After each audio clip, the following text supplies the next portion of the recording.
Assalamualaikum warahmatullahi wabarakatuh. Alhamdulillahilladzi anzala sakinata fi qulubil mu'minina liyazdadu imanan ma'a imanihim. Walhamdulillahilladzi arsala rasulahu bil huda wa dinil haqq. Walladzi kana qudwatan lil ummah. Walladzi ursila likafatil alam yutammima makarimal akhlaq. Wa salawatullah wassalamuhu ala nabiyil mustafa wa ala alihi wa sahbihi ajma'in wa ba'd. Ittaqullaha haqqa tuqatihi wa la tamutunna illa wa antum muslimun. Bapak-bapak dan ibu-ibu, dan terkhusus Bapak Haji Agus Heri yang senantiasa istiqomah, mudah-mudahan diberikan kesehatan, diberkahi usia, dan senantiasa diberikan keistiqomahan.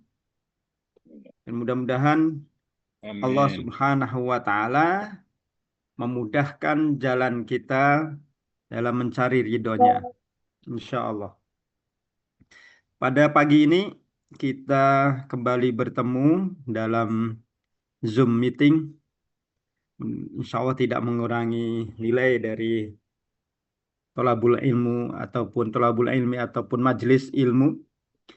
Namun pagi ini kita akan membedah ataupun membaca dan mengambil pelajaran dari surah Al-Hujurat, di mana pada surah ini diajarkan tentang fondasi adab. Dalam surah ini secara keseluruhan ada 5 adab besar yang perlu kita pelajari, kita pahami, dan kita amalkan. Oleh karena itu, barangkali beberapa ayat saja mungkin. Karena kalau seluruh ayat harus kita baca, barangkali waktunya tidak mencukupi. Dan mangga Bapak Haji Agus bisa membagikan ayat mana saja yang akan dibaca oleh para jamaah. Demikian, Pak Haji. Mungkin ditampilkan kalau Bapak ngambil surat yang akan dibahas saja barangkali Pak Ustadz. Oh itu ya, Pak Haji. Ini di ayat 1, kemudian ayat 6, ayat 10, ayat 11, 12, dan ayat 13. Itu aja, Pak Haji. Baik, nanti Baik. Untuk yang awal mungkin kami minta kesediaan Pak Rahmat dari Semarang, boleh membacanya Pak Ustadz. Pak Rahmat untuk ayat yang pertama ini ya, yang ada di halaman depan ini.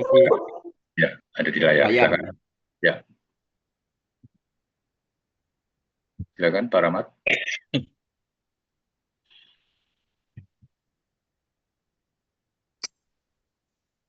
Kalau Pak Rahmat belum siap, boleh Pak Arianto, mohon. Pak Arianto dari Semarang. Bisa Pak, maaf Pak. Oke, boleh, silakan. A'udzubillahi minasyaitonirrajim. Ya ayyuhalladzina amanu la tuqaddimu baina yadayillahi wa rasulih. Baina yadayillahi wa rasulihi wattaqullaha innallaha sami'un alim.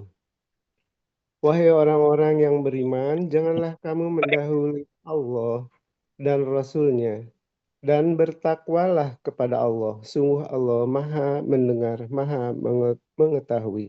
Shadaqallahul adzim. Barakallahu fiik. Mudah-mudahan yang dibaca Bapak Rahmat, Allah bukakan pintu-pintu keberkahan dan pintu rahmat dari Allah Subhanahu wa Ta'ala. Amin. A'udzu billahi minasyaitonir rajim. Ya ayyuhalladzina amanu la tuqaddimu baina yadayillahi wa rasulih wattaqullaha innallaha sami'un alim. Surah Al-Hujurat ini adalah surah yang ke-49 urutan mushaf. Sementara menurut turunnya masuk kategori surah Madaniyah, yaitu surah yang turun di fase hijrah Nabi ke Madinah. Artinya, surah ini sudah berbicara tentang syariat. Karena mayoritas surah-surah yang turun di Madinah atau fase pasca hijrah itu sudah masa penanaman nilai-nilai Islam, termasuk adab, akhlak, etika, syariat. Sementara ayat-ayat yang turun sebelum hijrah Nabi atau tepatnya ketika beliau masih di Mekah disebut dengan Makkiyah. Dan Makkiyah itu mayoritasnya ayatnya pendek-pendek seperti Qul huwallahu ahad, An-Nas, Al-Falaq, pendek. Kemudian tema ataupun materi yang dikandung juga masih sifatnya fondasi atau dasar. Qul huwallahu ahad tentang tauhid, Qul a'udzu birabbin nas tentang tauhid. Ayat-ayat tentang tauhid, tentang keimanan itu adalah ayat-ayat Makkiyah yang turun sebelum hijrah. Dan ketika keimanan kaum muslimin sudah mulai kuat, barulah Allah Subhanahu wa taala mengajarkan etika dan adab. Nah, salah satu etika dan adab yang diajarkan oleh Allah Subhanahu wa taala terkandung di dalam surah Al-Hujurat. Yang pertama, sebagaimana yang tadi dibacakan Bapak Rahmat, ya ayyuhalladzina amanu. Panggilannya sudah spesifik, wahai orang yang beriman. Tidak lagi ya ayyuhan nas sebagai ciri khas surah Makkiyah. Ya ayyuhalladzina amanu ciri khas surah Madaniyah spesifik karena memang sudah memiliki keimanan, sudah punya identitas. Wahai orang-orang yang beriman. Apa yang disampaikan dalam ayat ini? La tuqaddimu baina yadayillahi wa rasulih. Wahai orang-orang yang beriman, janganlah kalian atau kamu mendahului Allah dan Rasul-Nya. Mendahului di sini dalam arti secara zahir, ketika Nabi sedang mau menyampaikan wahyu, kemudian para kaum muslimin waktu itu ada yang memotong pembicaraan Nabi. Atau ada yang lebih keras suaranya dibanding Nabi. Atau ada yang tanda kutip merasa lebih tahu karena mereka pernah membaca Taurat dan Injil. Nah, maka Allah SWT langsung menurunkan ayat ini agar kaum muslimin pada waktu itu mendengarkan dulu. Agar tidak memotong dan mendahului apa yang sedang dibicarakan, disampaikan oleh Rasulullah SAW. Maka turunlah ayat ini. Jadi sikap tentang pembicaraan, tentang bicara, belum sikap yang lain. Pada surah ini tentang bicara. Lalu dilanjutkan wattaqullaha innallaha sami'un alim. Agar takut kepada Allah jika melanggar etika adab di hadapan Nabi dan juga tidak sabar dalam mendengarkan apa yang disampaikan oleh Nabi dari ayat-ayat yang beliau bawa. Nah, ayat ini mendahului ataupun memotong ayat atau memotong perkataan itu dalam sebuah analisa adalah karena seseorang tidak mau atau tidak mampu menahan nafsu atau menahan keinginan untuk menyampaikan sesuatu, kurang sabar. Atau tidak sabar menahan pendapatnya. Ini juga termasuk etika di dalam berdiskusi, etika di dalam berbicara dengan orang yang lebih tua. Nah, kenapa konteksnya khusus tapi bisa digunakan secara umum. Betul ayat ini turun untuk peristiwa pada masa Nabi. Tetapi ada satu kaidah di dalam Al-Qur'an, di dalam tafsir, al-ibratu bi umumil lafzi la bi khususis sabab. Jadi yang paling utama itu adalah bukan pada sebabnya. Jadi fokusnya bukan pada sebab turunnya ayat, tetapi pada keumumannya. Ini saya kemarin juga saya tulis di blog di Netizen Republika, Pak Haji. Yang saya share juga ke Pak Haji itu sebagai rangkuman, sebagai penjabaran dari kajian kita. Jadi untuk bacaan-bacaan. Nah, maka pada ayat ini ada pesan besar bahwa di hadapan Al-Quran dan hadis Nabi Shallallahu Alaihi Wasallam, karena Nabi sudah tidak ada, berarti peninggalan beliau. Peninggalan beliau kan Al-Quran dan hadis. Kita baik secara nalar ataupun sikap harus lebih taat, artinya tidak menentang gitu atau tidak mempertanyakan. Contoh, kenapa warisan laki-laki kok 2 kali lipat dari perempuan?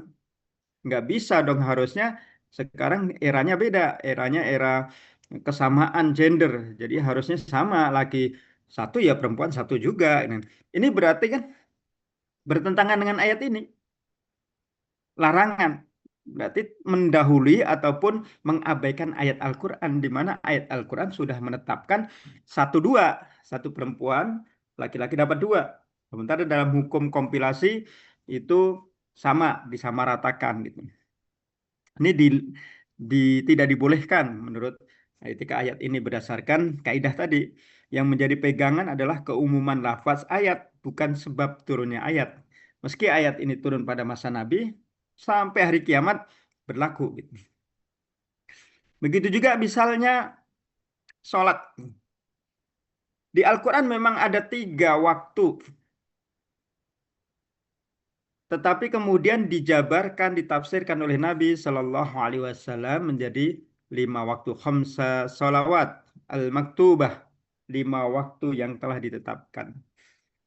Karena era sekarang serba cepat, aktivitas dan juga kesibukan, waktu juga beda-beda antara GMT di Timur Tengah Indonesia dan sekitarnya dengan yang ada di eh, Amerika misalkan, ataupun Kanada, ataupun daerah Skandinavia. Itu kan waktunya sangat beda. Malamnya panjang, kadang siangnya sebentar, atau sebaliknya siangnya lama, malamnya sebentar. Sehingga jarak antara waktu sholat satu dengan yang lain itu berbeda-beda. Bahkan di daerah di Belanda atau di sekitarnya itu, Bulgaria atau Belanda, itu menurut cerita teman yang ada di sana dulu, itu kadang kalau sudah masuk musim dingin itu malamnya panjang sekali. Kalau sudah masuk musim panas itu siangnya yang lama, sehingga jarak antara maghrib ke isya atau isya ke subuh itu tidak tidak sepanjang pada musim dingin gitu.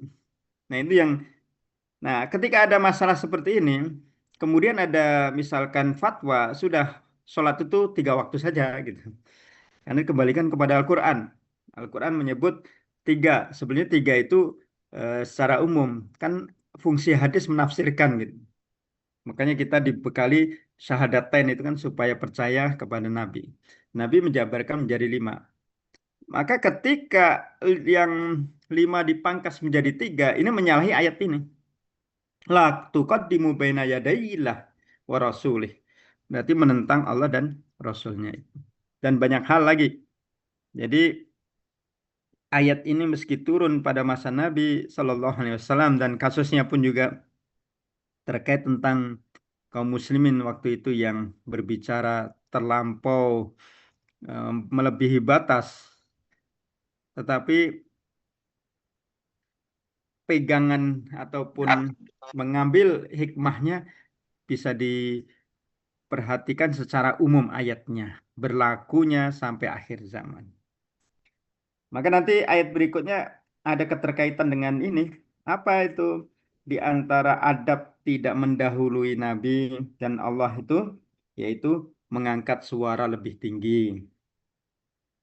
Itu di antaranya. Wallahu a'lam bishawab. Kita lanjut ke ayat berikutnya.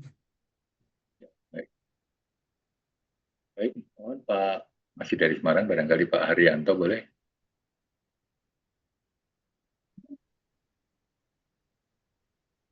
Ayat 2 ya. Ayat 2. Ayat 6. Ayat 6. Oh, ayat 6. Ya, ya. A'udzu billahi minasy syaithanir rajim.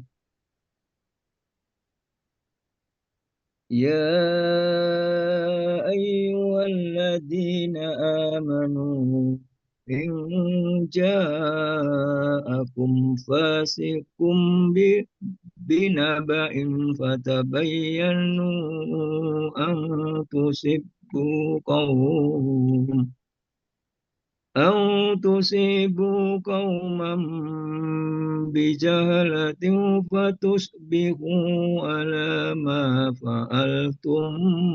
فعلتم نادمين. Wahai orang-orang yang beriman, jika datang kepadamu orang fasik membawa suatu berita, maka telitilah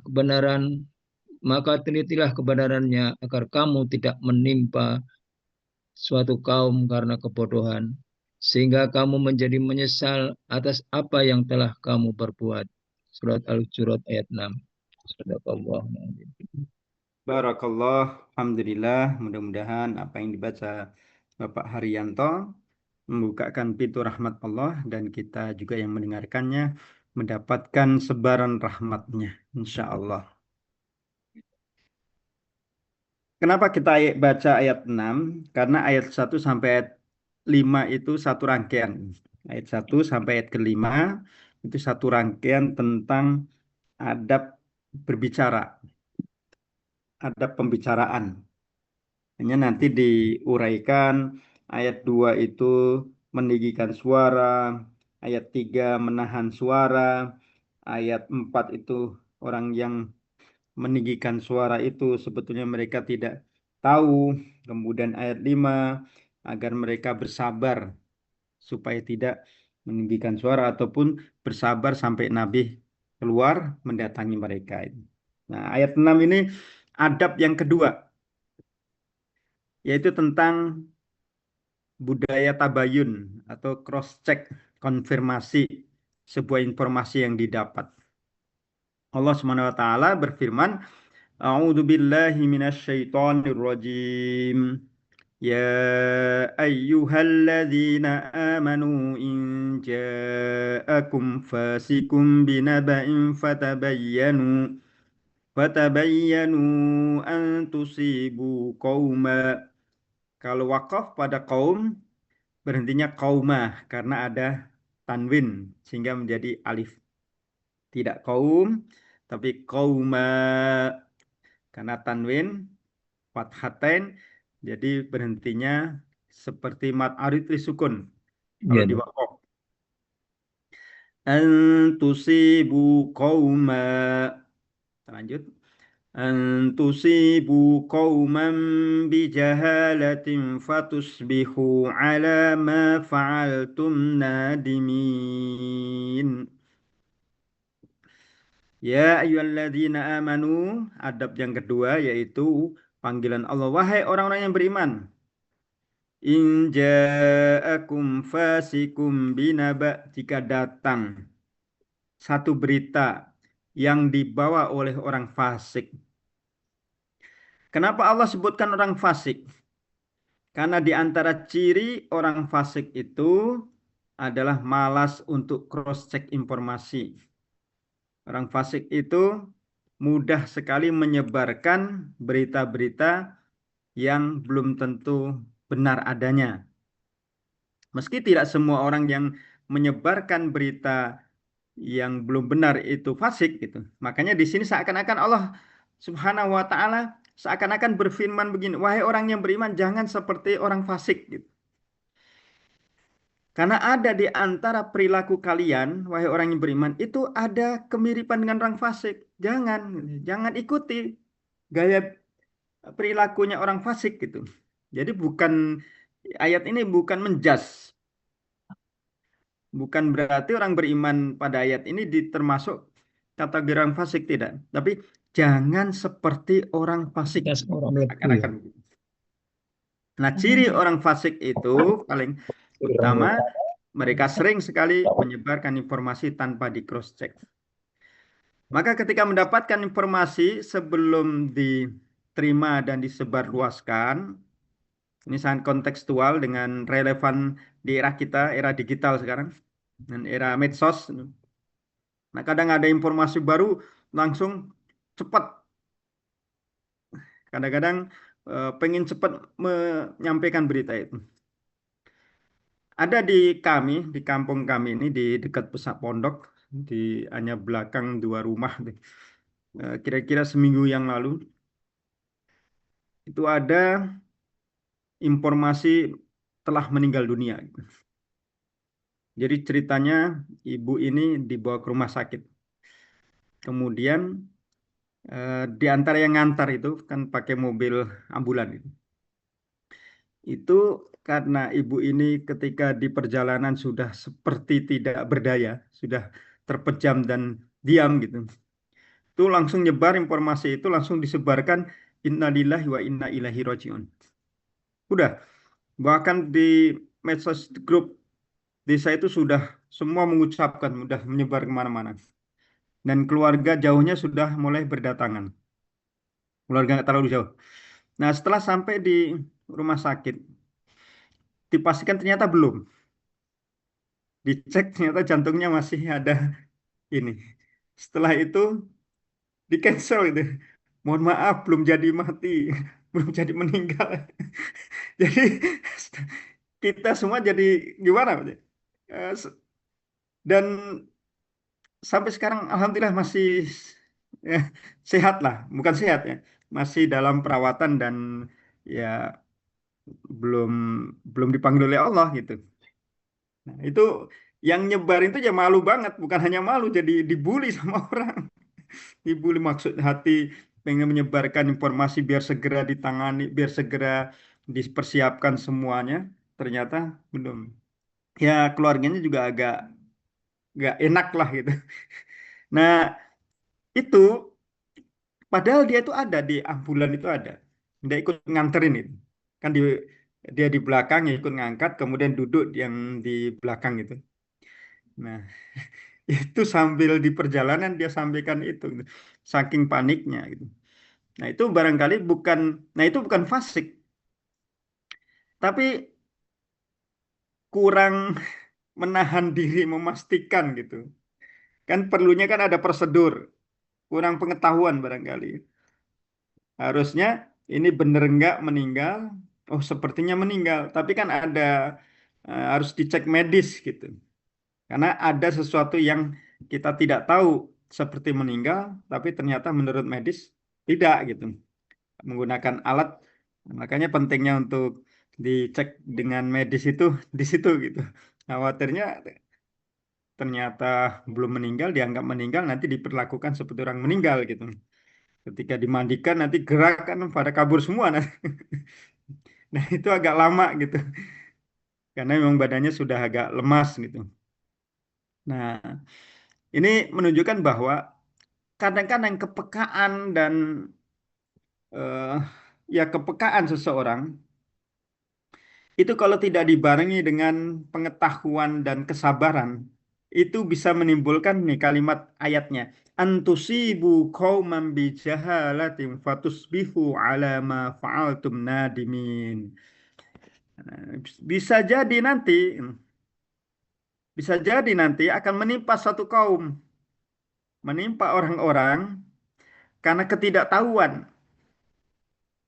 menimpa fitnah, menimpa berbagai macam. Fatusbihu, lalu nyesal kalian gitu tadi atas apa yang dilakukan. Sebetulnya dia tidak bermaksud berbuat dosa, tidak. Karena dia memang tidak tahu, dia hanya refleks lah. Refleks dengan situasi yang begitu apa membuat dia kaget gitu sehingga harus reaksi cepat gitu. Namun di sini ada yang dilupakan. Fatabayyanu. Karena kalimat tabayyanu ini memerlukan isbiru, memerlukan kesabaran, menahan diri lah gitu. Menahan diri di sini penting. Nah, biasanya persoalan itu muncul karena kurang bisa menahan diri. Makanya pada ayat yang lain nanti Allah SWT sebutkan al-kadhimin al-ghaid wal afina 'anil nas dalam surah Ali Imran disebutkan. Orang yang mampu menahan kadhimin al-ghaid, menahan nafsu, menahan amarah, menahan emosi, menahan keinginan untuk menyebarkan tadi. Ini kasus nyata, benar-benar nyata baru ya 10-an hari yang lalu gitu benar-benar nyata. Nah itu ketika Pak Haji Agus Seri menyampaikan ini temanya bagaimana kalau surah Al-Hujurat. Saya jadi teringat betul ini relevan banget gitu dengan apa yang sedang terjadi terutama pada poin kedua membudayakan tabayun. Dan ini ternyata benar-benar nyata gitu kalau bukan karena seseorang berbuat salah, tidak. Niatnya baik, tapi ternyata ada sesuatu yang perlu kita pegang juga. Meski niat baik, harus dipastikan bisa jadi kita tidak memiliki pengetahuan itu gitu. Masalah kematian itu kan bukan hanya dilihat dari kasat mata, melihat mata terpejam, kemudian napas seperti tidak bergerak, tapi ada sisi lain jantung yang perlu dicek melalui alat pergerakan itu gitu. Kelihatan semua sudah kok nggak gerak-gerak dikit ini udah nggak gerak-gerak gitu. Nah ternyata ada yang tidak diketahui, ada gerakan jantung yang masih bergetar apa naik turun gitu. Nah itu pentingnya tabayyanu. Nah ayat ini juga terkait tentang ayat fas'alu ahla dzikri in kuntum la ta'lamun. Bertanyalah kepada ahlinya jika kalian tidak mengetahui. Nah ayat itu terkait tentang ini juga gitu. Kadang-kadang kita nggak tahu, maka kita nggak tahu kalau kita nggak tahu gitu. Jadi kadang kita ini tidak tahu bahwa diri kita memang tidak mengetahui persoalan itu gitu. Maka diperlukannya tabayyanu, kemudian fas'alu ahla dzikri in kuntum la ta'lamun, bertanya kepada yang tahu supaya kita bisa bersikap dengan baik. Dalam konflik-konflik sejak pada masa Nabi ataupun sebelum masa jahili, terjadi peperangan seperti dari suku Robi'ah dengan suku yang lain, ataupun suku Quraisy dengan suku yang lain, itu karena kesalahpahaman. Dan kesalahpahaman itu disebabkan karena tidak tabayun. Pernah pada masa Nabi Shallallahu Alaihi Wasallam ada seseorang yang Nabi hampir mengutus pasukan untuk memerangi satu kaum. Ternyata salah informasi.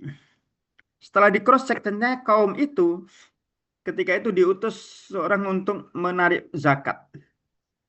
Dan sesampainya di satu kaum, utusan ini ketakutan. Karena dia ketakutan, maka dia bersikap seperti orang yang melakukan kesalahan gitu. Dikejarlah oleh satu kaum itu. Kemudian dia lari dan sampainya di Madinah ditanya, kenapa? Ya, saya dikejar oleh satu kaum yang hendak kita minta zakat. Kita sampaikan zakat. Kemudian setelah itu diutuslah kembali ke kaum tersebut dan ditanya, kenapa? Tidak, kami hanya ingin konfirmasi siapa yang menyuruh dan apa. Kenapa diwajibkan untuk berzakat? Jadi bukan bermaksud untuk merangi orang tadi gitu. Nah, dari sini kemudian tidak terjadi. Ada juga pada masa Nabi ketika mau melakukan peperangan, melakukan perjalanan sampai malam hari. Kemudian istrinya tertinggal, tertidur, yaitu Aisyah radhiyallahu anha. karena gelap, dan ketika Rasul dan pasukan sudah berjalan, Aisyah kemudian terbangun dan sendiri. Kemudian di antara pasukan Nabi ada yang ditugaskan untuk menyisir anggota pasukan yang masih tertinggal. Setelah disisir, ternyata ditemukan Aisyah radhiyallahu anha, yang menemukan adalah Sofwan, sahabat Nabi. Dan setelah ditemukan, Aisyah radhiyallahu anha ini disuruh untuk duduk di atas pelana unta atau kuda dalam riwayat. Nah, kemudian Sofwan ini menuntun. Nah, ketika di perjalanan ada orang munafik, yaitu Abdullah bin Salul beserta kelompoknya. Nah, ini dijadikan konten lah kalau sekarang. Konten yang bisa diviralkan. Nah, diviralkanlah bahwa istri Nabi itu berduaan dengan Sofwan. Kemudian menyebar informasi istri Nabi melakukan penyimpangan. Informasi ini cepat sekali menyebar. Sampai kemudian Nabi pun marah. Beliau kemudian menghadap Abu Bakar radhiyallahu anhu sebagai mertua dan juga orang tuanya Aisyah radhiyallahu anha. Dan beliau meminta untuk menasihati. Beliau sudah tidak, artinya tidak habis pikir bagaimana seorang istri Rasul kok melakukan penyimpangan. Nah, dan Abu Bakar pun juga marah kepada Aisyah. Dan semua menyalahkan Aisyah radhiyallahu anha. Sampai Nabi mau menceraikan, tapi Nabi belum jadi menceraikan. Sampai kemudian turunlah surah An-Nur yang tentang hadisul ifk. Ayat 12 kalau tidak salah. Nah, setelah turun ayat ini menjelaskan kronologi bahwa sesungguhnya ada orang yang fasik, orang yang tidak bertanggung jawab menyebarkan informasi yang tidak benar. Sehingga itu antusibu qauman bijahalah. Informasi itu kemudian menimpa seluruh kaum muslimin tentang berita yang tidak bisa dipertanggungjawabkan. Dan akhirnya setelah tahu itu, Nabi SAW menyampaikan kepada kaum muslimin pada waktu itu bahwa apa yang terjadi sesungguhnya ini adalah ulah orang yang tidak bertanggung jawab, dan Aisyah adalah wanita yang terhormat yang terjaga dirinya, dan Sofwan benar-benar tidak pernah mendekat, dia hanya menarik kuda, dan dia benar-benar hanya sebagai seorang pengawal yang tidak berbuat apapun. Dan dipastikan itu dengan turunnya ayat, lalu kemudian banyak kaum muslimin yang akhirnya bertobat, dan diketahuilah ternyata sekelompok manusia tadilah yang melakukan kejahatan. Nah, kalau ini Abdullah bin Salul ini termasuk golongan fasik, munafik. Makanya ayat ini jangan sampai seperti dia gitu. Jangan sampai seperti golongan seperti itu. Sukanya memviralkan satu peristiwa yang belum tentu benar, langsung wah ini seperti ini seperti ini. Maka apa yang bisa kita petik pada ayat ini?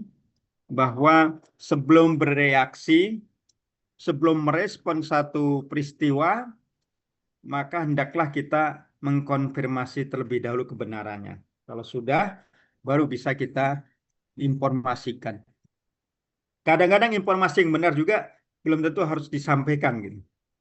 Ada informasi yang benar yang tidak perlu disampaikan. Ada informasi yang memang harus diketahui orang banyak gitu. Ada di dalam sebuah hadis, tidak semua yang kita dengar itu disampaikan gitu. Misalkan kita dapat informasi bahwa ada seorang terjadi perceraian. Nah, dia pengen tahu betul apakah ini benar-benar cerai gara-gara bertikai. Karena dia pengen memastikan betul, dia datangnya itu orang yang bersangkutan dan bertanya, apakah Anda bercerai dan Anda bertikai gitu.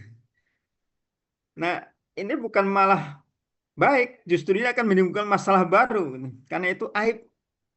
Hal yang benar belum tentu harus disampaikan. Antakulu ma sami'tum. Itu menyampaikan sesuatu yang semua didengar. Wallahu a'lam bishawab.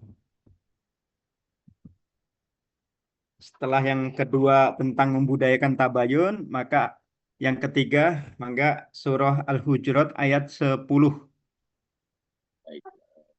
Kemudian dari Semarang kita ke timur sedikit ke Cepu. Arifin boleh, Pak Arifin.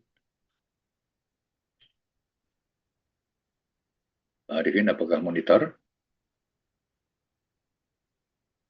Dibuka dulu mic-nya, Pak Arifin.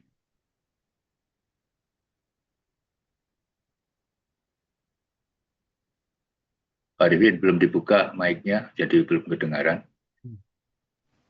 Yes. Ya, A'udzu billahi minasyaitonir rajim.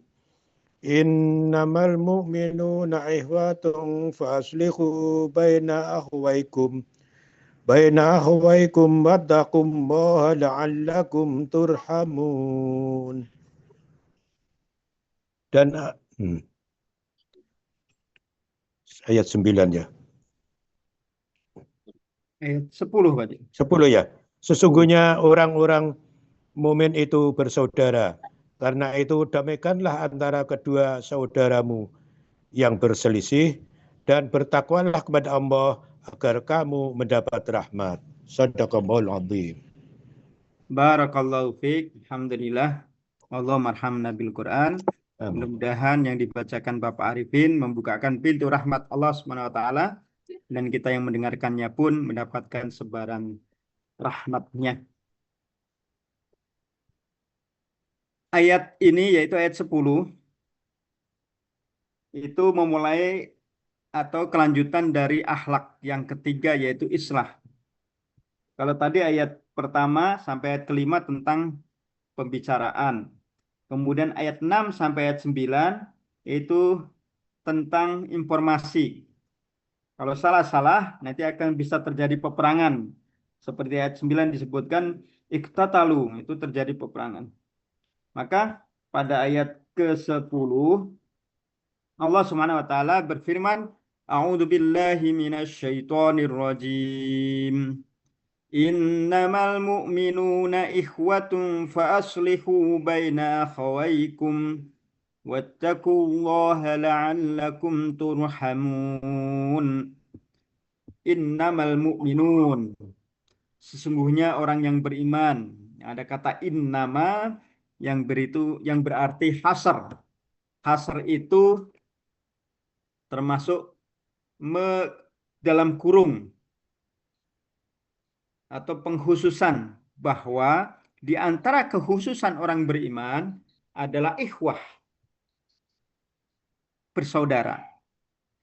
Baik itu ada hubungan saudara sedarah, saudara kandung, saudara satu suku, saudara tidak ada hubungan sama sekali, tidak ada hubungan darah maksudnya, tetapi sama-sama beriman, maka sesungguhnya itu bersaudara. Kenapa disebut bersaudara?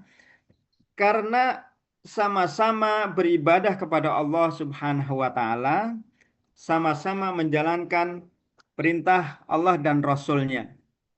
Dan itulah bentuk persaudaraan, kesamaan tujuan mencari ridha Allah, itulah ikhwah.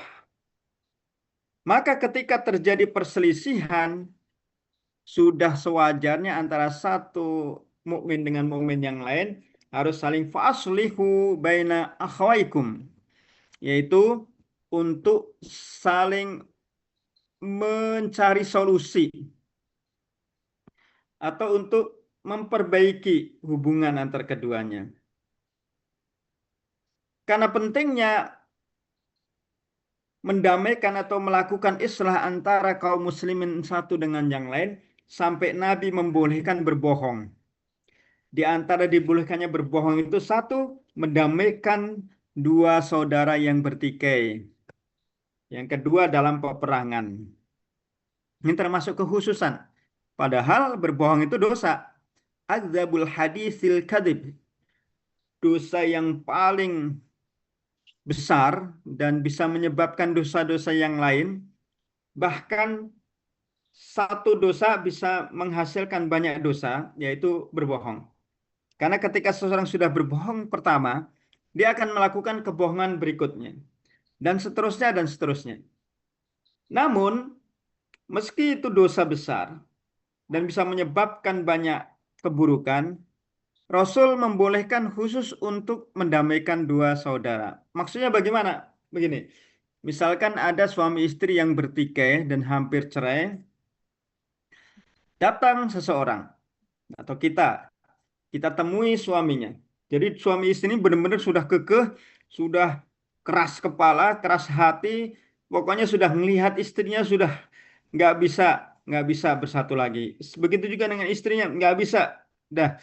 Nah, bagaimana mendamaikan keduanya? Kita datangi, kita sampaikan kepada suaminya. Sebetulnya, meski istrimu itu keras kepala, istrimu itu kelihatan di depanmu itu begitu benci, sejatinya dia itu karena malu, pengen minta maaf, cuman malu.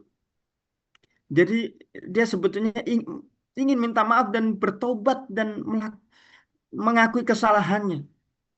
Padahal nggak menyampaikan gitu istrinya. Akhirnya suami juga akan berpikir gitu. Nah, kemudian kita datang ke istrinya. Sebetulnya suamimu itu dia menyesal bersikap begitu. Dia mau minta maaf cuman malu. Nggak sampai, nggak terucap.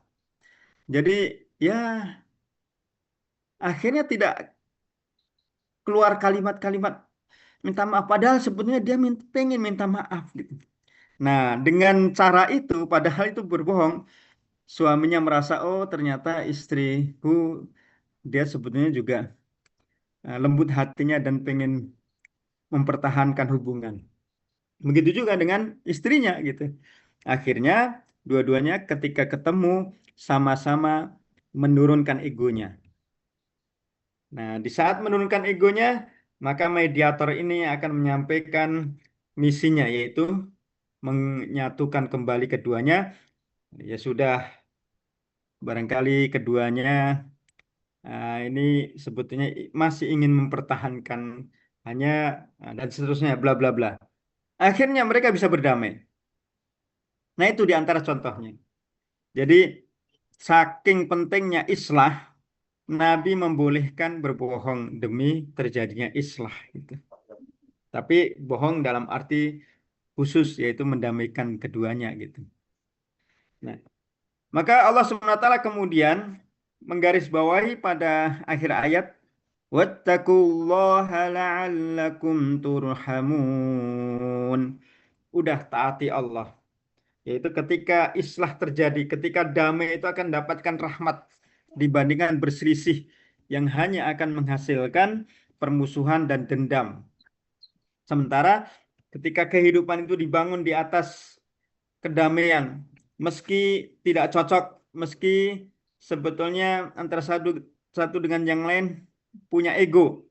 Tapi kalau bisa dihidup damai, bisa menghargai, bisa menghormati satu yang lain, kemudian keduanya bisa beriringan, maka Allah akan berikan rahmat kasih sayangnya.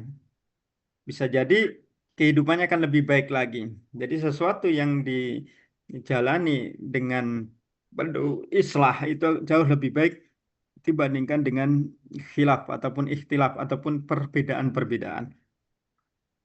Nah, pada ayat ini pesan yang bisa kita petik adalah seseorang menjadi pendamai itu satu perintah, bukan justru menjadi provokator atau kompor yang memanas-manasi antara satu dengan yang lain.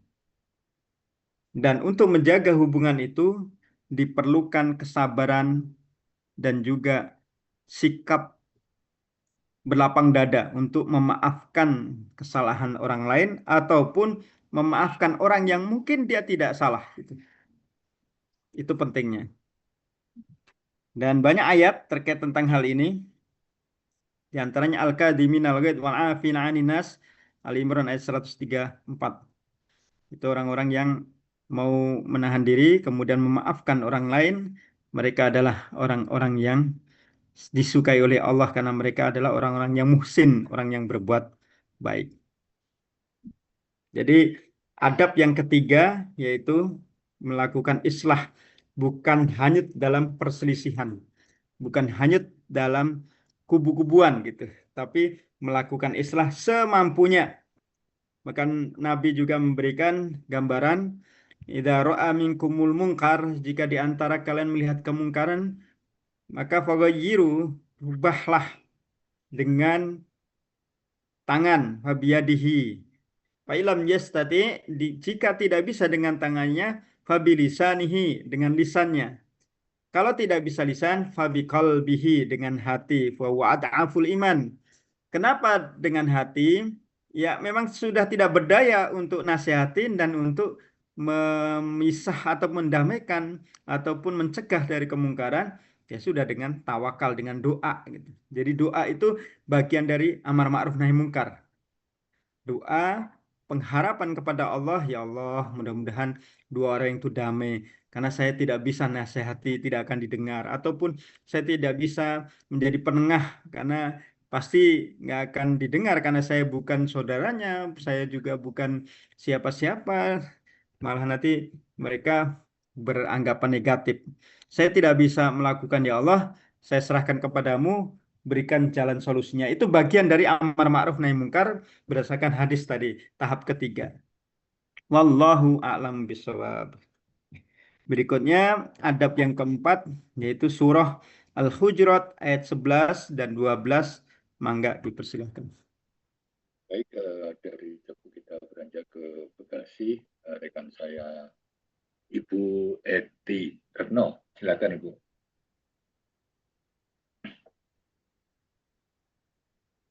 Baik.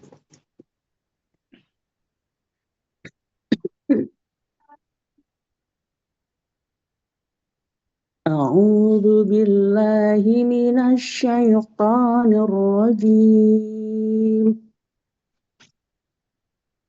Ya ayyuhalladzina amanu la taskhar qaumun min qaum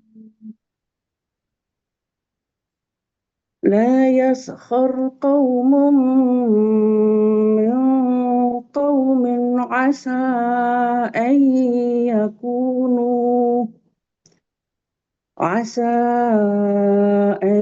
يكونوا خيرا منهم ولا نساء من نساء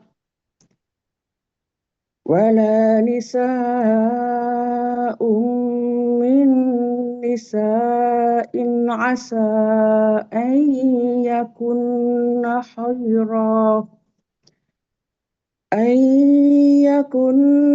خيرا منهن ولا تلمزوا أنفسكم ولا تنابزوا بالألقاب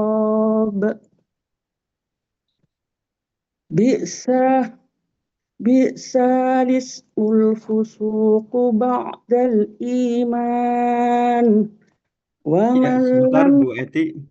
Ada ya bacaan Gharibul Quran, bacaan khusus, yaitu cara membaca bi'sal ismu ini ditashil. Jadi khusus ayat ini. oh iya Bi'salis. bi'salis Ya, betul. oh Bi'salis. jadi Ini namanya tashil. Dan ini terjadi hanya pada ayat satu-satunya ini. iya Satu-satunya ayat, satu-satunya kalimat bi'salis. Ya. ya Tashil namanya. Enggak. kecil ya.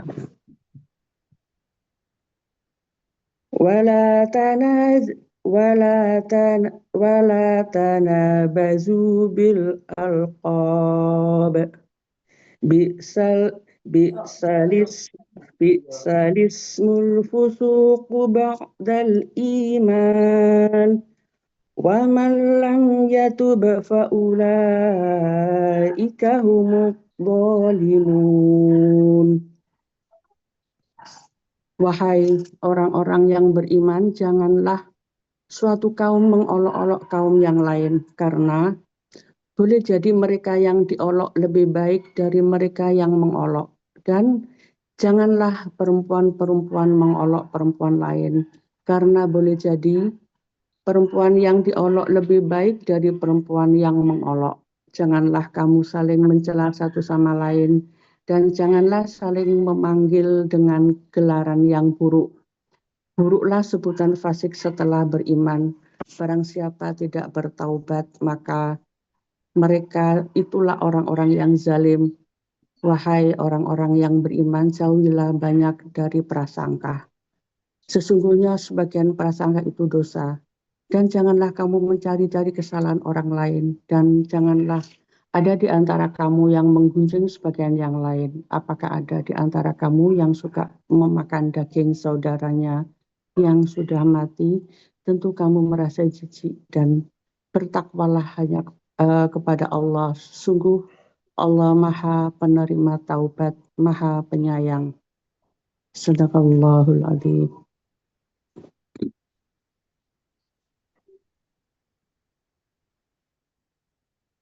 Barakallah. Alhamdulillah. Tadi bacanya sampai ayat 11. 12-nya belum. 12 belum dibaca ayatnya Ibu ya. Lanjut aja dulu Bu Eti, yang ayat 12-nya baru 11 tadi. Oh, ayat 12. Baru Ayatnya. 11. Ayat 12-nya belum. Tapi terjemahnya sudah ya. Artinya sudah, cuma ayatnya belum dibaca. Oh gitu. Oh, maaf. Ini ayat berapa ini Pak yang di layar? 12. 12. Ya, 11 12 nih. 12 tadi baru sampai Dolimun ya. Sampai di sini. Ya. Oh, iya. Ini saya lagi yang baca.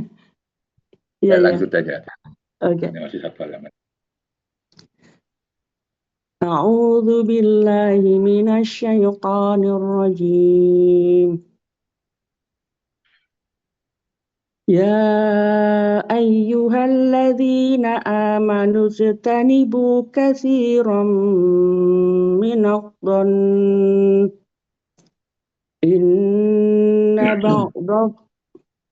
Inna ba'dadh-dhanni ismun wa la tajassasu wa la yaghtab ba'dukum ba'dha ayuhibbu ahadukum an ya'kula lahma akhihi maytan fakarihtumuh wattaqullah innallaha tawwabur rahim.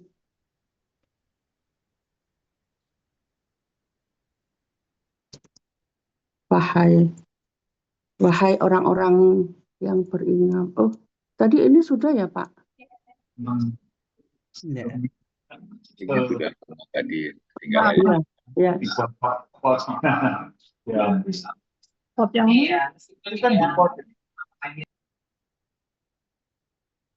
Ya, barakallah. Mudah-mudahan apa yang dibaca Ibu Eti membukakan pintu rahmat Allah Subhanahu wa taala. Dan kita yang mendengarkan juga mendapatkan limpahan rahmat Allah Subhanahu wa taala. Amin.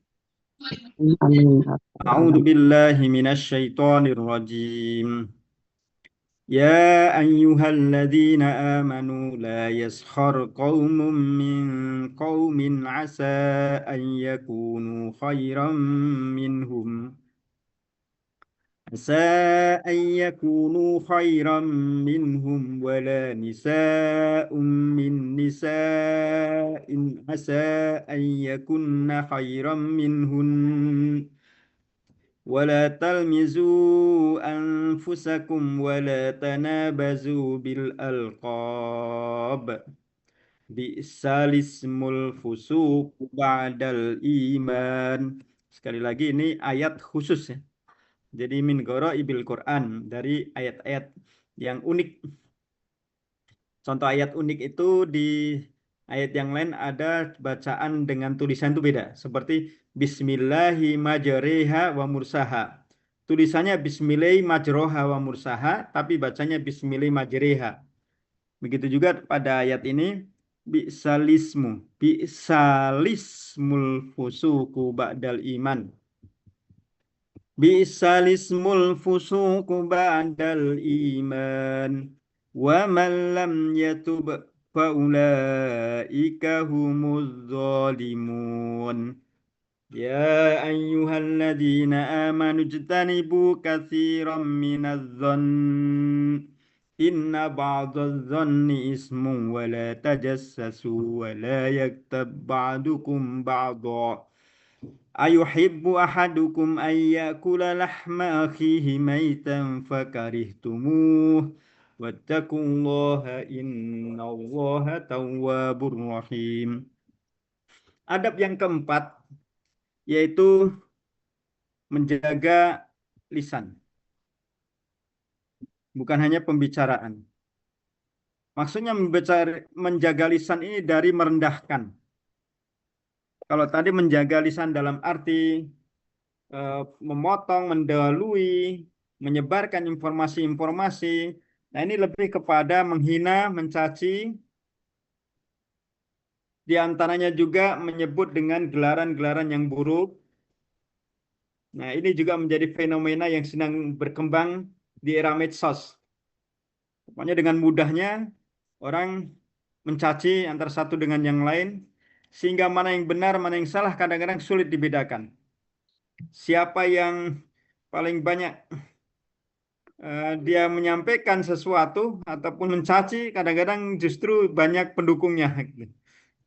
Kadang-kadang ya karena berhasil mengelola ataupun memancing, memicu emosi. Maka pada ayat ini Allah SWT memanggil orang beriman untuk yang keempat kalinya. La yaskhar qaumun min qaum. Janganlah saling olok-mengolok. Berarti ini tradisi sudah terjadi sejak dahulu, bukan hanya sekarang. Sejak dahulu belum ada HP, belum ada internet, belum ada alat-alat komunikasi, sudah terjadi olok-olokan. Karena bisa jadi yang diolok-olok itu lebih baik daripada yang mengolok-olok.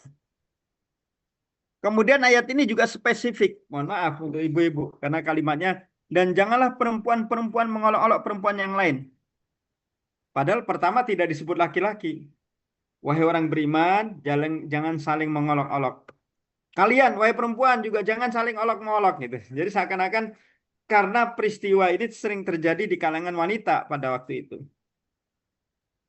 Jadi lebih spesifik, jangan di antara wanita itu sering mengolok-olok antara satu dengan yang lain, baik secara langsung ataupun dengan gibah, gosip. Gitu.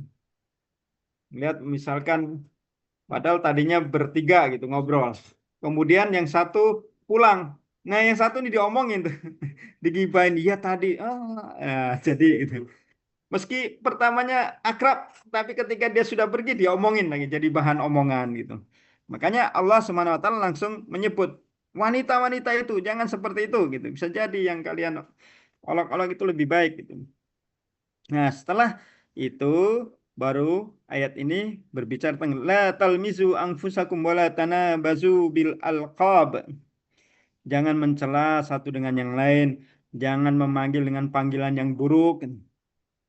Karena nggak pantas memanggil yang buruk dengan berperilaku buruk padahal sudah beriman gitu. Itu kok nggak seperti orang beriman gitu. Seakan-akan kalian itu sudah beriman, maka tidak pantas ucapan-ucapan itu masih keluar dari lisan orang beriman gitu. Nah, kalau begitu berarti termasuk zalim gitu. Zalim itu orang yang suka keluar dari lisannya itu kalimat-kalimat yang buruk, kalimat umpatan, kalimat cacian, itu termasuk zalim. Ayat berikutnya, biasanya mencela itu adalah terbelakangnya, yaitu berprasangka buruk. Tadi lagi-lagi hampir sama dengan ayat pertama atau ayat ke-6, maaf. Karena tidak ditabayunkan sehingga langsung mengambil kesimpulan. Di pimpinan kepala daerah kami kabupaten itu kan baru OTT kemarin, mungkin informasinya beritanya cukup viral ya. Ini istri, dulu bupatinya itu suaminya. dengan kode-kode yang sama gitu. Nah, karena ada bupati seperti itu nanti orang-orang ada yang mengatakan gini, ah penggantinya nanti juga paling juga sama. Dia langsung paling juga sama. Nah, ini sudah membuka karena sudah ada zon. Padahal belum terjadi, belum apa, sudah, pejabat-pejabat itu paling juga sama. Ada kalimat paling juga sama. Ini berarti sudah prasangka. Nah, prasangka ini dosa, kata Allah. Istanibu katsiran minadh-dhon, inna ba'dadh-dhon ism. Prasangka itu dosa, nggak boleh gitu. Apa manfaatnya berprasangka kan gitu. Karena dalam Islam itu segala sesuatu harus dibuktikan dengan nyata. Ada di dalam sebuah kaidah begini. Nahnu nahkumu bidzawahir wallahu ya'lamu bis-sarair. Wallahu yahkum bis-sarair. Kita itu taunya hanya yang zahir saja. Adapun masalah hal yang tidak kita ketahui seperti masalah hati, masalah rahasia itu hanya Allah yang tahu. Sehingga ketika ada pejabat yang tidak terindikasi korupsi kemudian dituduh paling juga sama. Nah, ini dosa karena dia tidak terbukti kemudian dibilang sama. Nah, itu berangkat dari zon, prasangka. Maka yang pertama, supaya tidak menggunjing, mencela, mencaci, terjadi fitnah, terjadi kekacauan, zon ini benar-benar harus bisa ditahan. Karena pertikaian juga karena zon. Peperangan juga karena zon. Semua karena zon. Segala sesuatu karena zon. Bahkan perang internasional di dunia internasional global ini juga karena zon juga gitu. Contoh dulu Amerika memerangi Iran karena zon, prasangka. Amerika dulu memerangi Irak katanya punya senjata biologi karena zon, prasangka. Setelah dibuktikan ternyata nggak ada di Irak. Tapi kemudian Saddam Hussein justru dimusuhi oleh rakyatnya sendiri karena rakyatnya termakan oleh berita yang tidak ada benarnya. Itu karena zon. Jadi zon ini dampaknya luar biasa. Maka Allah SWT langsung menyebut, Istanibu katsiran minadh-dhon. Jangan terlalu banyak berprasangka. Itu dosa dan menyebabkan dosa. Kemudian biasanya prasangka itu muncul karena tajassasu wala yaktab ba'dukum ba'dha. Karena sering mencari kesalahan orang lain. Karena mencari kesalahan orang lain akhirnya muncul prasangka buruk. Padahal gibah itu suatu perbuatan yang tidak baik disamakan dengan memakan bangkai saudaranya.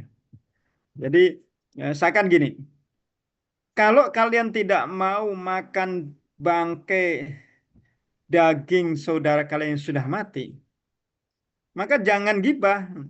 Gibah itu seperti itu gitu. Jijik di hadapan Allah itu menjijikannya seperti seseorang yang makan daging saudaranya yang sudah meninggal gitu, yang makan bangkai. Fakari itu kalian pasti nggak mau. Jadi sekiranya membicarakan, menggunjing orang lain itu benar-benar kelihatan seperti makan bangkai daging saudaranya, itu pasti orang akan fakari itu pasti akan menjauhi. Wattaqullah innallaha tawwabur rahim. Takwa kepada Allah, takut kepada Allah, bertobat pasti Allah akan menerima. Jadi pesan ayat yang bisa kita ambil adalah kerusakan itu bermula dari lisan. Dan lisan itu berawal dari suudzon, dari prasangka. Maka sempit prasangka itu menyelamatkan diri. Karena nanti seseorang itu akan mengakibatkan dampak buruk karena ucapannya,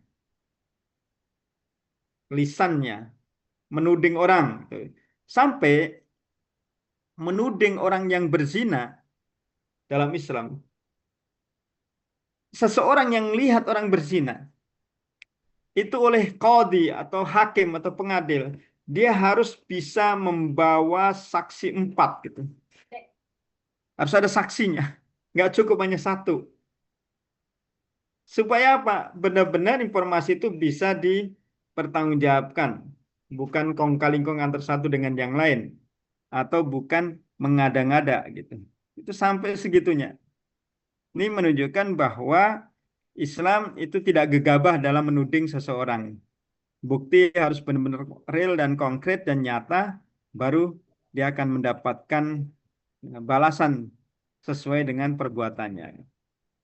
Jadi kerusakan itu terjadi biasanya dari lisan, maka ketika seseorang bisa menjaga lisan, insya Allah dunia pun akan menjadi damai. Apalagi di era medsos, di era media yang begitu cepat menyebar, kalau informasi itu tidak disaring dulu, itu akan menyebabkan fitnah-fitnah lebih besar lagi. Dan di antara karakteristik seorang muslim adalah man salima lisanuhu wa yadahu, yang mana orang sebelahnya itu bisa merasa aman, nyaman dari ucapan dan perbuatan tangannya. Wallahu a'lam bishawab. Baik, ayat terakhir ataupun adab yang kelima, adab yang terakhir terkait tentang kemuliaan. Maka ayat ke-13. Ibu Aat, silakan, Dayati. Punten Mas, saya menyimaknya sambil jalan pagi ini teh. Oh ya, Punten. baik, saya ganti dengan yang lain. Pak siapa ya? Pak Harpandi, boleh Pak Harpandi? Kalau mau coba.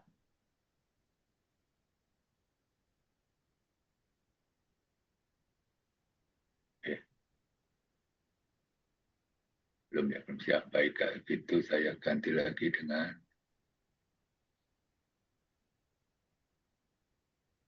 ditotok barangkali. Abu Faruk, enggak?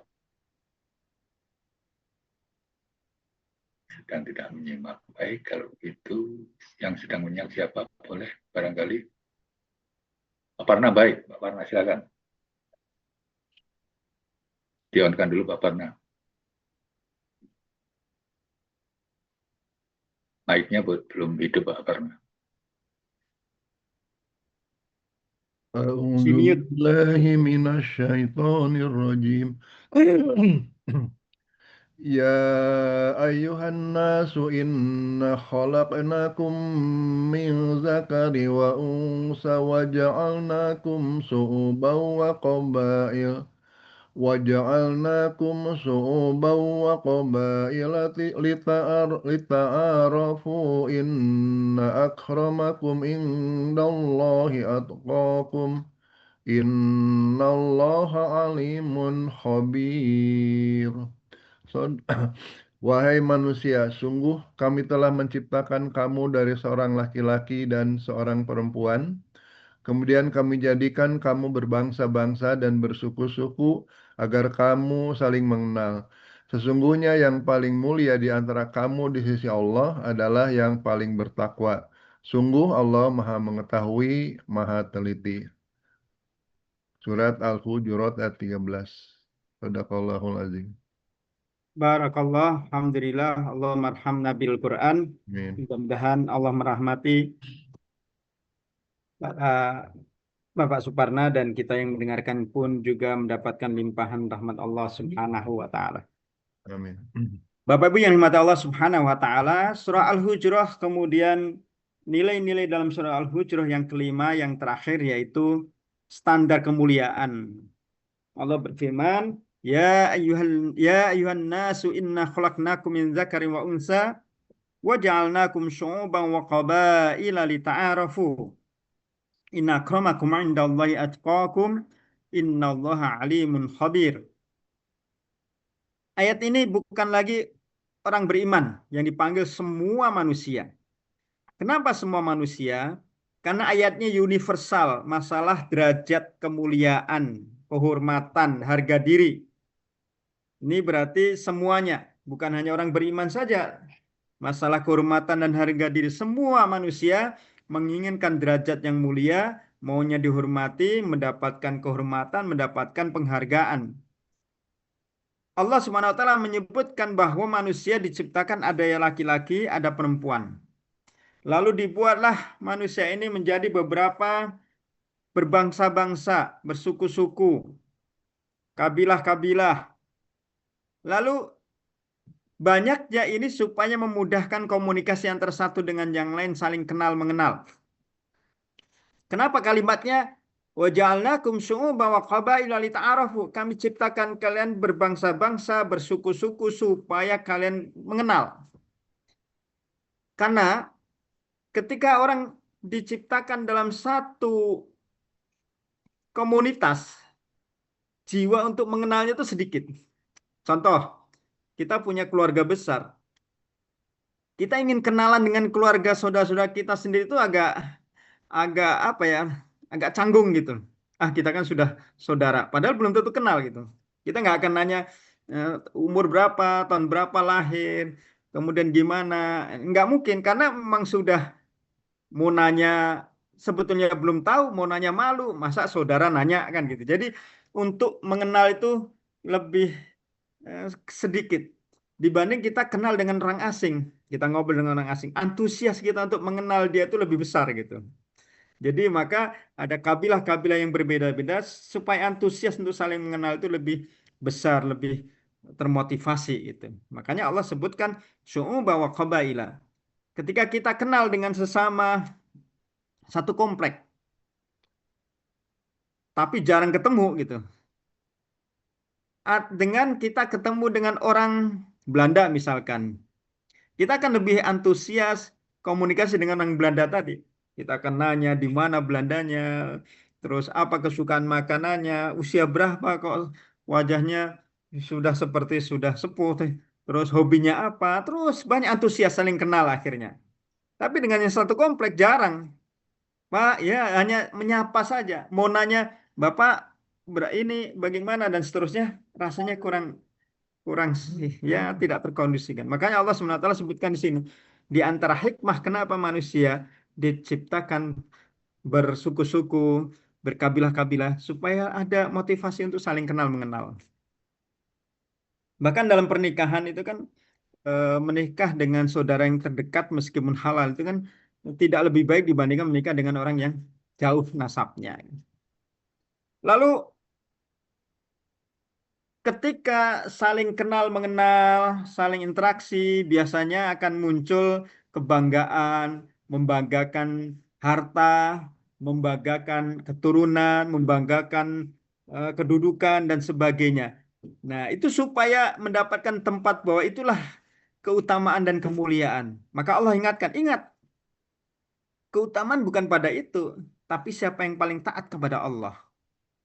Bisa jadi misalkan dua orang yang sedang komunikasi, ini tidak punya harta, ini punya harta, ini tidak punya kedudukan, ini punya kedudukan. Bisa jadi yang tidak punya kedudukan itu lebih mulia. Kenapa? Karena ketaatan. Jadi harta benda duniawi itu bukan barometer kemuliaan di hadapan Allah, tapi takwa.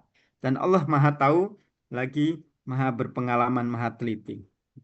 Jadi pesan ayat ini, kedudukan, kemuliaan, keutamaan bukan terletak pada seberapa kepemilikan harta dan kedudukan, tapi seberapa taat seseorang kepada Allah Subhanahu wa ta'ala. Dalam hadis, innallaha la yanzuru ila suwarikum, walakin Allah yanzuru ila qulubikum. Allah tidak melihat bagaimana seseorang punya harta banyak, bagaimana seseorang itu memiliki tampang rupawan yang baik, tetapi bagaimana hatinya.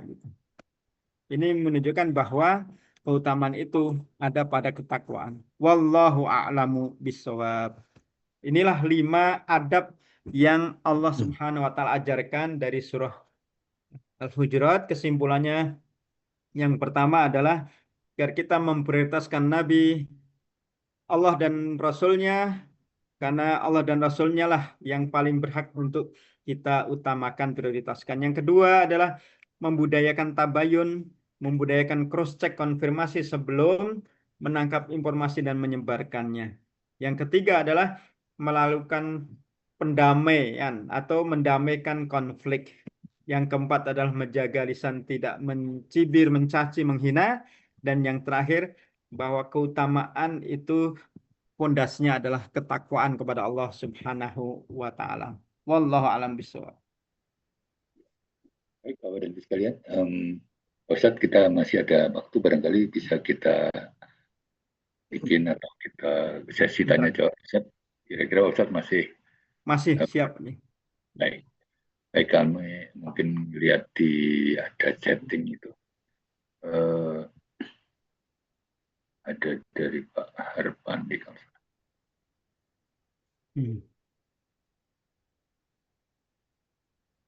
IS Ya. ayat 6, fenomena saat ini bahwa dengan Kepres dan Inpres tahun 2002 ya, korban mendapat kompensasi. Mohon sikap kita tentang ini, dan kita lihat Al-Kahfi ayat 5, apakah kita ikut membenarkan apa yang dikatakan dengan surah di atas. Dan seterusnya mungkin barangkali Pak Ustadz bisa membaca. Baik, dari Pak Harpandi, intinya masalah komunis di Indonesia punya sejarah kelam, tetapi tahun lalu, tahun 2024 sempat direvisi sehingga seakan-akan PKI itu menjadi korban, barangkali itu. Jadi dibalik gitu, korban konspirasi katanya itu. Nah, lalu sikap kita bagaimana? Nah, kita tetap berpegang kepada data yang konkret. PKI itu bagian dari kejahatan tentunya.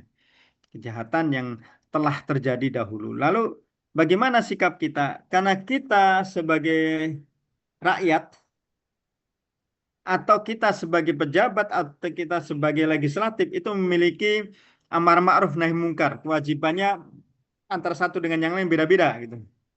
Untuk legislatif dia harus menentang, harus menyampaikan keberatannya gitu.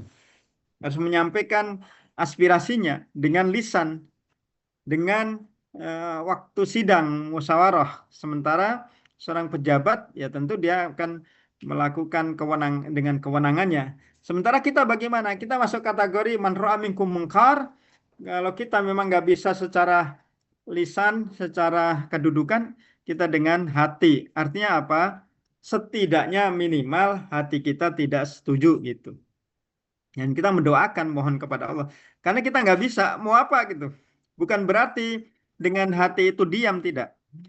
Lisan boleh diam, tapi hati kita tidak setuju. Itu bagian dari sikap. Jadi tidak benar kalau memang seseorang hanya diam, dikatakan dia tidak bersikap, tidak. Karena memang itu yang dia bisa lakukan. Kemudian dia berdoa, mohon kepada Allah, ya Allah jadikan negeri ini baldatun thayyibatun warabun ghafur. Itu bagian dari sikap. Itu yang tidak benar adalah sudah tidak melakukan sesuatu, hatinya pun juga tidak peduli gitu kepada kemungkaran. Singkatnya begitu barangkali Pak Harpandi, wallahu alam bisawab. Maaf Pak Ustadz, mengganggu Pak Ustadz. Mangga.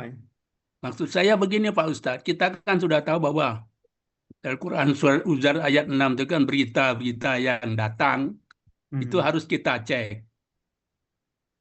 Dan kita sudah dapat melihat secara nyata dan fakta bahwa Kepres dan Impres itu merupakan lahirnya komunis yang sudah tertutup di negeri ini. Ternyata dari pemimpin yang atas sampai ustadz-ustadz kita dan kita-kita sendiri yang sudah bertahun-tahun hidup terus sekarang kita hidup di bawah naungan dan segala hukum politik semuanya udah bubar semua karena tidak ada yang berani bicara lagi, Ustaz. Satu. Yang kedua, kalau kita berbicara kita lanjutkan surat Al-Kahfi. Surat Al-Kahfi ayat 6 itu kan mengatakan bahwa orang-orang yang mengatakan Tuhannya Allah, itu kan akhirnya karena yang dulunya dianggap hoax jadi benar dan dibenarkan. Maksud saya, dengan menambahkan surat Al-Kahfi dengan surat ayat 6 itu, apabila kita membiarkan terjadi di negeri kita, berarti kita sama saja membiarkan mereka tanpa kita sendiri melawan gitu. Gitu Ustaz maksudnya. Ya, Pak Haji, bisa ditangkap. Jadi intinya memang itu kemungkaran gitu ya. Apakah kita diamkan atau apa sikap yang terbaik kita, kan begitu barangkali. Iya Pak Ustaz. Mohon Pak Haji. Jadi kalau kita bisa menulis, ya kita tulis tentang bahaya ataupun kemungkaran yang terus menyebar itu. Kalau kita punya panggung untuk berbicara, dalam momen masalah Sudah Pak, jadi medis. beberapa demonstran yang khususnya beliau dari ya itulah Pak sudah mengeluarkan mengatakan perkataan ini. Tapi respon tidak semua dapat merespon. Apakah lagi kita hanya kena bicara di forum demo tanpa forum yang lebih atas, akhirnya angin lalu. Terima kasih Ustaz. Ya, baik. Yang terpenting kita sudah melakukan, Pak. Selebihnya kita bertawakal kepada Allah. Itu sama seperti Rasulullah ketika dihadapkan kepada Abu Lahab dan Abu Jahal. Beliau berkali-kali menasihati, beliau sampaikan, pada akhirnya beliau tawakal kepada Allah. Hingga akhirnya Allah berikan azab kepada Abu Lahab dan juga kepada Abu Jahal.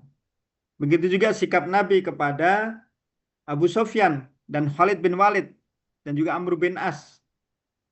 Nah, Abu Sufyan itu menentang Nabi dan Nabi juga menasihati dan sebagainya. Tapi kemudian Nabi menyerahkan semua kepada Allah. Lalu Allah merubah hati Abu Sufyan menjadi lembut dan dia mu'allaf, menjadi bagian dari pejuang kaum muslimin. Begitu juga Khalid bin Walid menjadi panglima yang terhebat pada waktu itu untuk kaum muslimin. Begitu juga dengan Amr bin As menjadi pasukan Nabi yang hebat. Nah, jadi semua usaha manusia harus terus dilakukan semampunya. Adapun keputusan akhir nanti Allah lah yang akan menentukan. Dan Nabi SAW dua-duanya mendapatkannya. Abu Jahal, Abu Lahab benar-benar tidak mau beriman. Tetapi Abu Sufyan justru beriman gitu. Padahal Abu Lahab itu pamannya, adik ayahnya yaitu Abdullah. Bahkan pamannya yang sangat menyayangi yaitu Abu Talib. Beliau sangat berbuat baik dengan Rasulullah. Itu juga pada akhirnya tidak beriman. Jadi manusia harus terus ikhtiar semaksimal mungkin semampunya untuk merubah kemungkaran untuk menjadi lebih baik, untuk berubah, untuk menjauhi kemungkaran, tetapi pada akhirnya Allah lah yang menentukan. Barangkali itu. Terima kasih Bapak Harpandi.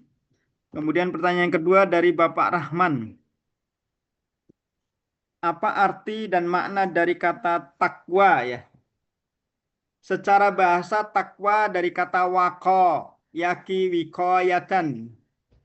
Kemudian dalam ilmu sorof ittaqoyat taki ittiqoan. Pelakunya disebut dengan muttaqi, jamaknya muttaqin. Takwa secara bahasa adalah takut dan berhati-hati. Secara istilah takwa adalah melaksanakan perintah Allah dan meninggalkan larangan-larangannya. Dan juga perintah Nabi dan meninggalkan larangan-larangannya. Nah, takwa dalam surah Al-Baqarah indikatornya adalah beriman kepada yang gaib, mendirikan sholat, dan mengeluarkan sebagian harta. Jadi takwa itu masalah iman, kemudian bukti amal soleh, kemudian bukti ibadah dan sedekah. Kemudian dalam surah Ali Imran ayat 132, 33, 34, 132, 133, 134.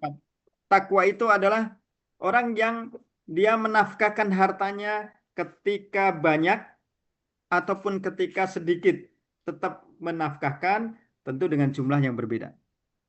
Takwa itu juga orang yang memaafkan orang lain meski orang lain itu bersalah. Al-afina 'anin nas. Kemudian takwa itu orang yang mampu menahan emosi, amarah, nafsunya. Al-kadhiminal ghaid wal 'afina 'anin nas. Nah, takwa itu juga ketika terjebak melakukan perbuatan dosa, karena manusia nggak ada yang maksum, nggak ada yang terbebas dari dosa, pasti pernah melakukan dosa. Nah, orang berciri takwa ketika seorang melakukan dosa, zakarullah, dia ingat Allah, oh ini salah. Setelah itu menghentikan perbuatan itu. Nah, itulah takwa. Jadi, takwa secara bahasa, definisi dan uraian ayat sangat luas. Namun secara umum, takwa adalah ketaatan seorang hamba kepada Allah Subhanahu wa taala yang mana dengan takwa seseorang akan mendapatkan jaminan. Dalam surah At-Tolak, jaminan pertama adalah yaj'allahu makhraja, mendapatkan solusi dari kesulitan. Yang kedua, yarzuqhu min haitsu la yahtasib. Ayat ketiga, dia mendapatkan rezeki dari mana saja tidak disangka-sangka. Kemudian yang ketiga adalah yaj'allahu min amri yusra. Masalah-masalahnya menjadi mudah. Wa yu'dim lahu ajra, pahalanya pun, ayat keempat surah At-Tolak, pahalanya akan dilipat gandakan. Nah, itu takwa. Jadi takwa itu adalah satu upaya untuk memprioritaskan Allah dan Rasul-Nya, lalu dia akan mendapatkan kebaikan di dunia dan kebaikan di akhirat. Mendapatkan solusi di dunia, solusi di akhirat. Mendapatkan rezeki di dunia dan rezeki di akhirat. Jadi kalau kita sudah pernah merasakan sering dapat solusi dari Allah, hal yang sulit, kok ada kadang-kadang gitu. Kita sebenarnya nggak punya sesuatu, tapi kok saya bisa melakukan ini ya Allah. Itu berarti Allah sudah memberikan ciri-ciri ada takwa dalam hati kita. Gitu. Tinggal kita jaga. Loh, kebutuhan besar begini, padahal kalau dipikir-pikir itu sulit. Tapi kenapa kok bisa ya? Nah, itu berarti ciri bahwa orang tersebut bertakwa atau mendapatkan rezeki yang tidak disangka-sangka, itu bertakwa. Kita tinggal syukuri dan kita jaga itu. Wallahu a'lam bishawab. Ibu dan Bapak sekalian, mungkin masih ada waktu sedikit Pak Ustadz ya, barangkali ada Masih mangga Pak Ji. Masih siap. yang mau bertanya langsung silakan. Ada Pak Ustadz insya Allah. Oh, ini ada dari Pak Kusuma. Bolehkah kita berdoa agar orang yang kita cintai dapat masuk surga walaupun kita tahu bahwa dia benar-benar tidak sholat? Nah,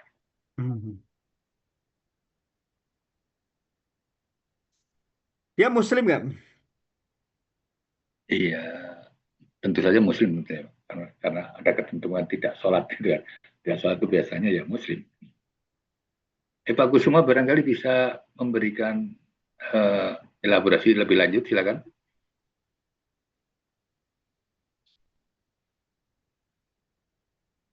Jadi aktifkan ininya, mic-nya.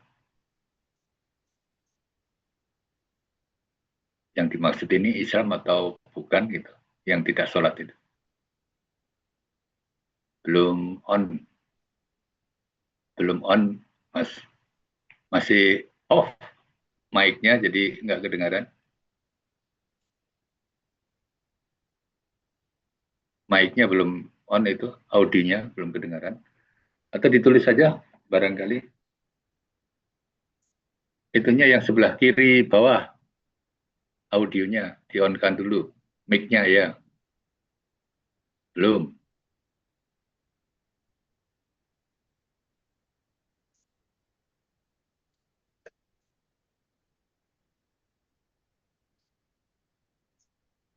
Mungkin Pak Ustadz ada dua alternatif aja Pak. Ya. Kalau Islam bagaimana, kalau bukan Islam bagaimana, gitu saja. Karena mungkin Ya, ini tidak. baik. Sekarang secara umum ada hadis Nabi SAW yang diriwayatkan oleh Jabir radhiyallahu anhu, inna baina rajuli wasyirki tarkus shalah. Jadi pembatas antara seseorang dengan kesyirikan itu meninggalkan sholat. Dalam hadis yang lain, al-ahdu alladhi bainana wa bainahum as-shalah. Kata Nabi SAW, pemisah antara kita dengan mereka adalah sholat. Jadi orang yang meninggalkan sholat dengan sengaja tidak mau sholat, dia termasuk kategori kufur. Tapi kalau lalai itu masih mungkin dia bisa bertobat, masih bisa dimaafkan jika mau bertobat. Nah, ketika seseorang benar-benar nggak mau sholat dan dia tinggalkan betul, meski KTP-nya Islam, maka bagaimana doa untuknya? Doanya mudah-mudahan Allah berikan hidayah. Allahumma hdihim, agar diberikan hidayah. Supaya dia tergerak untuk menjalankan sholatnya. Bukan diampuni, bukan dimasukkan surga doanya, tapi Allahumma hdihim. hidayatan min indik, ya Allah berikan dia hidayah. Itu doa yang paling tepat adalah agar Allah berikan hidayah. Kemudian kalau untuk orang non-muslim, dalam surah At-Taubah disebutkan maka lin nabi waladina amanu astaghfiru lil musyrikin walau kanu uli kurba. Tidak pantas bagi seorang nabi, ini ketika nabi ingin mendoakan Abu Thalib, pamannya yang mati dalam keadaan syirik. Tidak pantas seorang nabi dan orang beriman itu memohonkan ampun atau istighfar bagi orang musyrik atau non-muslim. Walau kanu da kurba, atau walau kanu uli kurba, itu disebutkan. Meskipun itu saudaranya, sekalipun kerabatnya, saudara kandung, tapi dia kufur, dia bukan muslim, maka tidak perlu dimintakan ampunan.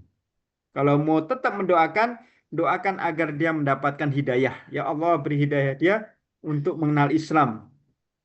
Ya Allah beri hidayah hatinya supaya hatinya lunak dan menerima Islam, itu doanya. Jadi mensikapinya beda. Sementara kalau ada saudara kita yang tidak sholat, kadang enggak, kadang sholat, kadang enggak, ya, nah, ya Allah berikan keistiqomahan dia untuk selalu menjaga sholatnya.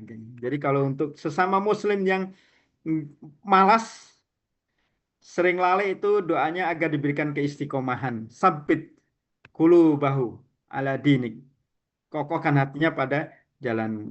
Tapi kalau untuk orang non-muslim, itu agar diberikan hidayah supaya mengenal Islam.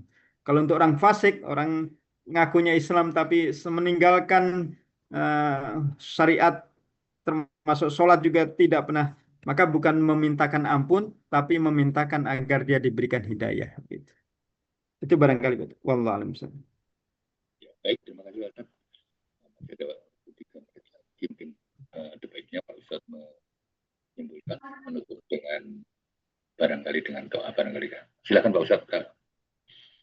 Baik, Bapak Ibu yang dirahmati Allah Subhanahu wa taala, alhamdulillah kita mendapatkan banyak poin dari surah Al-Hujurat. Meski 14 abad yang lalu diturunkan, tapi hingga saat ini semakin relevan, terutama di era medsos, terjadinya pemberitaan-pemberitaan yang perlu kita konfirmasi, terjadinya konflik dan sebagainya, ternyata karena adab. Hancurnya sebuah negeri itu karena adab, terutama masalah lisan. Maka Al-Quran turun untuk menjadi pegangan bagi seluruh umat manusia. Yang pertama adalah tadi, bahwa kita harus memprioritaskan Allah dan Rasul-Nya, kemudian selalu membudayakan cross-check, membudayakan kebenaran satu informasi, kemudian kita tidak saling mengejek antara satu dengan yang lain, kemudian selalu mendamaikan antara satu dengan yang lain, dan yang terakhir adalah bahwa fondasi keutamaan, kemuliaan, derajat mulia adalah takwa kepada Allah Subhanahu wa taala. Mudah-mudahan kita termasuk orang-orang yang takwa dan istiqomah. Mari kita mohon kepada Allah Subhanahu wa taala agar kita dianugerahi rahmat dan keistiqomahan. Allahumma shalli wa sallim wa barik ala nabiyyika wa ala alihi washabihi wasallam tasliman katsira. Allahumma rabbana atina min ladunka rahmatan wa hayyi' lana min amrina rasyada. Rabbana innana amanna faghfir lana dzunubana wa qina adzabannar. Allahumma inna nas'aluka al-'afwa wal 'afiyah fid dunya wal akhirah. Inna nas'aluka al-'afwa wal 'afiyah fi dinina wa dunyana wa ahlina wa malina. Allahumma astur auratana wa amin rawatana. Allahumma inna nas'aluka rizqan halalan tayyiban mubarakan fih. Wa nas'aluka al-istiqamata fi ta'atik. Allahumma sabbit qulubana ala dinika wa ala ta'atik. Wa la tuzigh qulubana ba'da idh hadaitana wa hab lana min ladunka rahmatan innaka antal wahhab. Allahumma aizil Islam wal muslimin wa barik lana fi auladina, barik lana fi ahlina, barik lana fi malina, barik lana fi umrina, barik lana fi baladina Indonesia, waj'alha baldatan thayyibatan wa rabbun ghafur wa amin umurina. Rabbana atina fid dunya hasanah wa fil akhirati hasanah wa qina adzabannar. Walhamdulillahi rabbil alamin. Barakallahu fikum. Wallahu a'lam bishawab. Mohon maaf jika ada khilaf dan salah. Kami kembalikan kepada Bapak Haji Agus Heri. Terima kasih Pak Ustadz. Assalamualaikum warahmatullahi wabarakatuh. Terima kasih. Waalaikumsalam.